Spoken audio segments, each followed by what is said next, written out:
आज हम राजाओं की पुस्तक और न्यायियों की पुस्तक के विषय में अध्ययन करेंगे। आइए हम समझें कि परमेश्वर ने अपने लोगों के लिए कई शारीरिक लड़ाइयों में हस्तक्षेप क्यों किया। हम इसे गिदोन की लड़ाई के इतिहास में भी देख सकते हैं। आइए हम न्यायियों अध्याय 7 पर एक नजर डालें। न्यायियों अध्याय 7 आयत 1 में लिखा है, तब गिदोन जो यरूबाल भी कहलाता है और सब लोग जो उसके संग थे सवेरे उठे और हेरोद नामक सोते के पास अपने डेरे खड़े किए और मिद्यानियों की छावनी उनके उत्तरी और मारे नामक पहाड़ी के पास तराई में पड़ी थी। तब यहोवा ने गिदोन से कहा, जो लोग तेरे संग है वे इतने हैं कि मैं मिद्यानियों को उनके हाथ नहीं कर सकता, नहीं तो इजरायली यह कहकर मेरे विरुद्ध अपनी बड़ाई मारने लगेंगे। यह लिखा है कि वे यह कहकर अपनी बड़ाई मारने लगेंगे। यह इसलिए नहीं क्योंकि हमने अच्छी रणनीति बनाई। क्या यह इसलिए नहीं क्योंकि हमारा तरीका सर्वोत्तम तरीका था?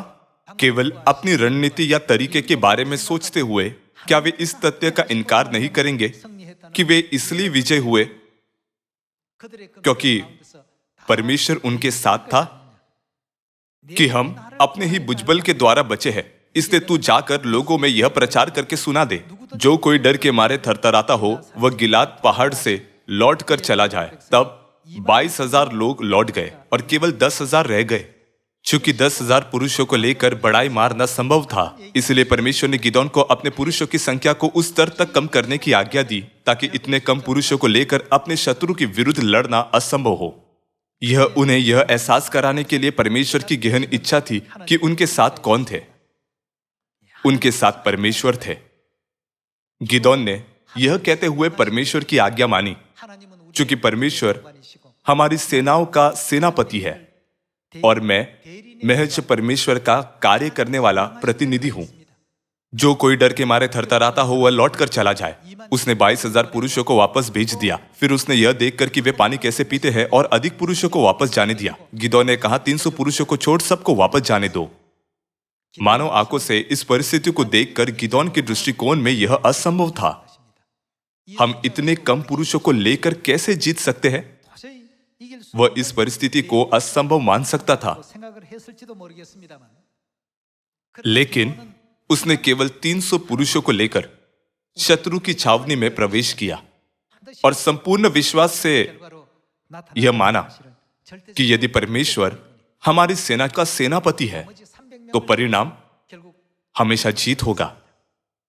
देर रात को मिद्यानियों के पैरुओं की बदली करने के समय के आसपास सारे इजरायली अपने हाथ के गढ़ों को तोड़कर और नरसिंगों को फूंककर चिल्ला उठे, यहोवा के लिए और गिदोन के लिए। जब सो रहे शत्रुओं ने 300 पुरुषों को चिल्लाते और गढ़ों को तोड़ते सुना तो वे भयभीत और हक्के भक्के रह गए। उन्हें लगा कि गिदोन की सेना पहले से ही उनके छावनी पर उनके बीच में है और वे अपने तलवारों से एक दूसरे का घात करने लगे। इसलिए गिदोन के 300 योद्धाओं में कोई हताहत नहीं हुआ और शत्रु खुद को नष्ट करने लगे। हम इस विस्मयकारी कार्य को गिदोन की कहानी पढ़ते समय देख सकते हैं। बाइबल में अतीत के युद्ध और लड़ाई के अनेक अभिलेख क्यों हैं?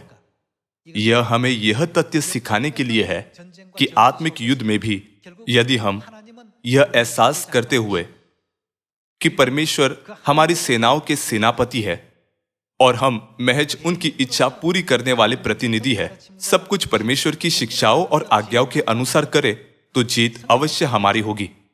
केवल तभी हमारे सियोन दृढ़ होते जाएंगे।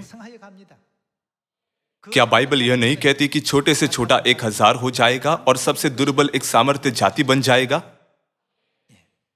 दूसरे शब्दों में, जब हम परमेश्वर को अपने सेनापति जानकर उनके प्रतिनिधियों के रूप में अंतिम सुसमाचार का कार्य करेंगे तो क्या सियोन के सदस्य आग के समान नहीं उठेंगे? और क्या हमारे खोए हुए भाई बहनों को खोजने का कार्य पूरा नहीं होगा? आइए हम यह कहने का विश्वास रखें, परमेश्वर हमारे आत्मिक सेना के सेनापति है और वह हमेशा हमारा मार्गदर्शन कर रहे हैं। मेरा आप सभी से आग्रह है कि आप सियोन के परिवार के ऐसे सदस्य बने जो शालीनतापूर्वक पिता और माता की इच्छा पर चलते हैं।